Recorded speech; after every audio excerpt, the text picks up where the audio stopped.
Coming up between now and 10, releasing his very honest new book today. Long Lost Families, Nicky Campbell tells me about coming to terms with his adoption and his bipolar diagnosis. Before that, Connie Huck is here revealing why having your children at home can help when trying to write a bestseller. We'll have to believe her when she comes on. And we're joined by the man the papers are calling Super Dad after he unexpectedly delivered not one, but both of his daughters at home.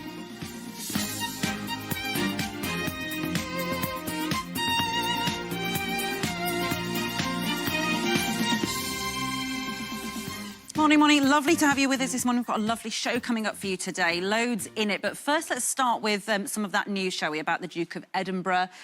Prince Philip has spent a second night in hospital after being admitted earlier this week as a precautionary measure. Nick Dixon from GMB is at London's King Edward Hospital this morning. Morning to you, Ranvir. With the royals generally and health matters, we don't tend to be overwhelmed with updates and information.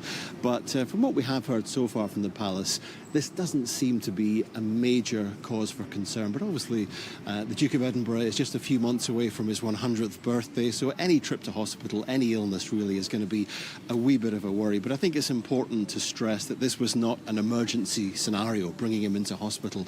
He was driven in one of the royal vehicles from Windsor Castle, and by all accounts wandered into the hospital himself. No problems whatsoever, but clearly he's been a little bit under the weather, and the doctors felt he needed a little bit of rest and recuperation. So he's in here really just as a precautionary measure for now. At least that's what the palace are saying to us. But of course, he has been in hospital a number of times over the last 3 or 4 years. Most recently, towards the end of 2019, he was here just before Christmas for 5 days getting treatment for a pre-existing condition. But generally speaking, over the last year or so, his health seems to have been pretty good. So fingers crossed, he'll be on the mend soon and back with the Queen at Windsor Castle.